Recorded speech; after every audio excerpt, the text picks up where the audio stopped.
Hello friends, എല്ലാവർക്കും പുതിയൊരു വീഡിയോയിലേക്ക് സ്വാഗതം. നമ്മൾക്ക് ഈസി ആയിട്ട് എങ്ങനെ ഗുലാം ജാം ഉണ്ടാക്കാമെന്ന് നോക്കിയാലോ.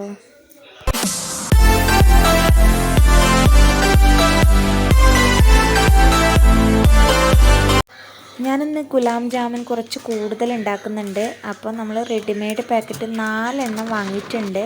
അങ്ങനെ അത് പൊട്ടിച്ചിട്ട് ഞാൻ ഒരു പാത്രത്തിലേക്ക് ഇട്ട് കൊടുക്കുന്നുണ്ട് എല്ലാം. ഇന്ന് കുറച്ച് കൂടുതൽ ഉണ്ടാക്കാനുള്ള കാരണം എന്താണെന്ന് വെച്ചാൽ മിന്നുവിൻ്റെ ബർത്ത്ഡേ ആണ്. അപ്പോൾ ബർത്ത്ഡേയുടെ അന്ന് രാവിലെ എടുത്തൊരു വീഡിയോ ആണിത്. കുറേ നാളായി എടുത്തിട്ട് എഡിറ്റൊക്കെ ചെയ്യാൻ വേണ്ടിയിട്ട് മടിച്ചിങ്ങനെ ഇരിക്കുകയായിരുന്നു. അങ്ങനെ ഇപ്പോൾ ഒരു വീഡിയോയും കാണുന്നില്ല. അപ്പോൾ ഞാൻ വിചാരിച്ചു ഇതങ്ങ് എഡിറ്റ് ചെയ്തിട്ട് ഇട്ടേക്കാമെന്ന്. അങ്ങനെ പാൽ ഉപയോഗിച്ചാണ് ഞാനത് കുഴച്ചെടുത്തത് കേട്ടോ. പാൽ ഉപയോഗിച്ച് നല്ല വൃത്തിക്ക് കുഴച്ചെടുക്കുക. പിന്നെ അതിലേക്ക് നമ്മൾ നെയ്യ് ചേർത്ത് കൊടുക്കുക. എന്നിട്ട് നന്നായിട്ടൊന്ന് കുഴച്ചെടുക്കുക കേട്ടോ. അപ്പോൾ നന്നായിട്ട് കുഴച്ച ശേഷം നമ്മൾ ചെറിയ ചെറിയ ഉണ്ടയാക്കിയിട്ട് എടുക്കണം. നമ്മളത് ഉണ്ടയാക്കുന്ന സമയത്തൊന്ന് നന്നായിട്ട് ഉടച്ചെടുക്കണം. എന്നിട്ട് അതിനെ ഉണ്ടയാക്കണം കേട്ടോ. കൈവെള്ളയിൽ വെച്ചിട്ട് അതൊന്ന് ഇങ്ങനെ നമ്മൾ പരത്തുന്ന നെയ്പ്പത്തിരിയൊക്കെ പരത്തുന്ന പോലെ ഒന്ന് പരത്തി കൊടുക്കുക. എന്നിട്ട് അതിനെ അങ്ങനെ അവിടത്തേക്ക് തന്നെ നന്നായിട്ട് ഉരുട്ടിയെടുക്കുക കേട്ടോ. അതിൻ്റെ ഉള്ളിലൊന്നും കട്ടയാവാതിരിക്കാൻ വേണ്ടിയിട്ടാണ് പരത്തി കൊടുക്കുന്നത്. അങ്ങനെ ഞാൻ എല്ലാം ഉണ്ടയാക്കി എടുത്തിട്ടുണ്ട് കേട്ടോ. ഇത് ഞാനിനി ഫ്രൈ ചെയ്യാൻ പോവാണ്. ഇനി ഞാൻ കുറച്ച് പഞ്ചസാര പാനി ഒന്ന് ആക്കിയെടുക്കട്ടെ. അത് കഴിഞ്ഞിട്ടാണ് ഞാൻ ഇത് ഫ്രൈ ചെയ്യുന്നത്. അപ്പൊ നമുക്ക് പഞ്ചസാര പാനി ആക്കിയെടുക്കാം. പഞ്ചസാര പാനി ആക്കിയെടുക്കാൻ വേണ്ടിയിട്ട് ഞാനൊരു പാത്രം വെച്ചു കൊടുത്തിട്ടുണ്ട്. ഇതൊന്ന് ചൂടാവട്ടെ, വെള്ളം ഒന്ന് പോട്ടെ. കുറച്ച് ഇതിലേക്ക് ആദ്യം വെള്ളം ഒഴിച്ചു കൊടുക്കുന്നുണ്ട്. ഇനി നമുക്ക് പഞ്ചസാര ഇട്ട് കൊടുക്കാം. ഇനി നമുക്ക് ഇതിലേക്ക് കുറച്ച് വെള്ളം ഒഴിച്ചു കൊടുക്കാം. ഇനി ഒന്ന് മെൽറ്റ് ചെയ്തെടുക്കാം നമുക്ക് പെട്ടെന്ന്. നമ്മുടെ പഞ്ചസാര നന്നായിട്ട് മെൽറ്റായിട്ട് വന്നിട്ടുണ്ട്. ഇനി ഇതിലേക്ക് കുറച്ച് ഏലക്ക പൗഡർ ചേർത്ത് കൊടുക്കുന്നുണ്ട്. വാനില എസൻസ് ഉണ്ടെങ്കിൽ അതും മതി കേട്ടോ. ഇത് കുറച്ച് നേരം ഒന്ന് തിളപ്പിച്ചെടുക്കണം കേട്ടോ. ഏലക്കിന്റെ സ്മെല്ല് അടിപൊളി കേട്ടോ, നല്ല വാവ് സൂപ്പർ. അപ്പൊ നമ്മുടെ പഞ്ചസാര പാനി ആയിട്ടുണ്ട് കേട്ടോ. അതാ ഇങ്ങനെ ഇങ്ങനെ ഒട്ടുന്ന ഒരു പരിവായിട്ടാകുമ്പോൾ നമുക്കിത് ഓഫ് ചെയ്ത് വെക്കാം.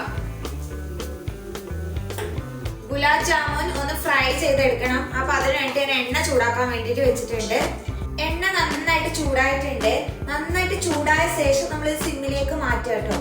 എന്നിട്ട് വേണം നമ്മൾ ഇതിനകത്തോട്ട് ഇട്ടിട്ട് ഫ്രൈ ചെയ്തെടുക്കാൻ വേണ്ടിയിട്ട് കേട്ടോ. സിമ്മിൽ വെച്ചിട്ട് ചെയ്താലേ ഇത് നന്നായിട്ട് പൊരിഞ്ഞ് കിട്ടും. ഇതിൻ്റെ അകത്തൊക്കെ നന്നായിട്ട് പൊരിയണമെങ്കിൽ നമ്മൾ സിമ്മിൽ വെച്ചിട്ട് കുറേ നേരം നന്നായിട്ട് ഇതിനെ വേവിച്ചെടുക്കണം. അല്ലെങ്കിൽ പുറത്ത് പെട്ടെന്നത് ബ്രൗൺ കളറായി വരികയും ചെയ്യും, അകത്ത് വേവത്തുമില്ല കേട്ടോ. അപ്പം നന്നായിട്ട് ഫ്രൈ ആയി വരണമെങ്കിൽ ഗ്യാസ് സിമ്മിൽ വെച്ചിട്ട് തീ സിമ്മിലാക്കിയിട്ട് ചെയ്യണം കേട്ടോ. അതിനുശേഷം നമുക്കിത് മാറ്റി വെക്കാം.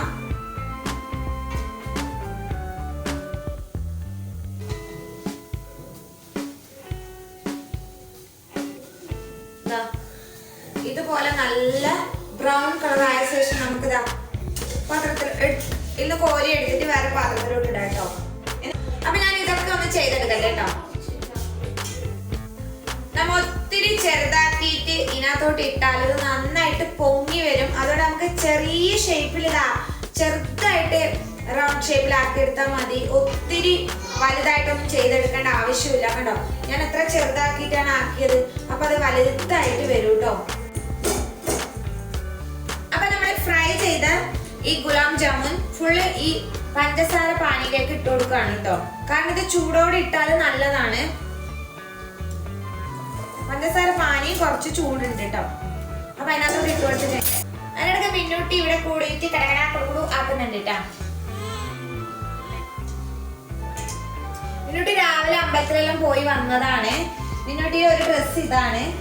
ഒരു ഡ്രസ്സ് ഞങ്ങൾ വൈകുന്നേരം ഇടല്ലോ.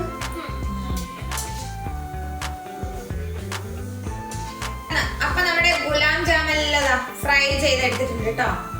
എല്ലാം ഫ്രൈ ചെയ്തെടുത്തിട്ടുണ്ട്. അപ്പൊ പഞ്ചസാര പാനി ഞാൻ ഈ പാത്രത്തിലേക്ക് കുറച്ച് പഞ്ചസാര പാനിയിലേക്കാണ് ഞാൻ ഇട്ട് കൊടുത്തത്. പക്ഷെ അതിൽ പിടിക്കുന്നില്ല. അപ്പൊ നമുക്ക് അതൊന്ന് വേറെ പാത്രത്തിലിട്ടൊന്ന് മാറ്റണം. എന്നിട്ട് ഞാൻ നിങ്ങൾക്ക് കാണിച്ചു തരാം കേട്ടോ. എല്ലാം ഒരു കുഴിയുള്ള പാത്രത്തിൽ വേണം. ഈ പഞ്ചസാര പാനിയിൽ എല്ലാം മുങ്ങിക്കിടക്കണം. എന്നാൽ അതിൽ നന്നായിട്ട് പഞ്ചസാരയൊക്കെ പിടിക്കത്തുള്ളൂ. അപ്പൊ ഞാൻ അതൊന്ന് ചേഞ്ച് ചെയ്യട്ടെ കേട്ടോ. ഇത് ഒന്നിച്ചിടാനുള്ള പാത്രമില്ല, അതുകൊണ്ട് ഞാൻ വേറെ വേറെയാണ് ഇട്ടിട്ടുള്ളത്. അപ്പോൾ വീഡിയോ ഇഷ്ടപ്പെട്ടാൽ ലൈക്ക് ചെയ്യുക. അതുപോലെ തന്നെ നിങ്ങളുടെ അഭിപ്രായങ്ങളൊക്കെ കമന്റ് ബോക്സിൽ അറിയിക്കട്ടെ. ആദ്യമായിട്ട് ആരെങ്കിലും ചാനൽ കാണുന്നവരുണ്ടെങ്കിൽ ഒന്ന് സബ്സ്ക്രൈബ് ചെയ്ത് സപ്പോർട്ട് ചെയ്തേക്കണേ. അപ്പോൾ അടുത്ത വീഡിയോയുമായി വീണ്ടും കാണാം. ബൈ.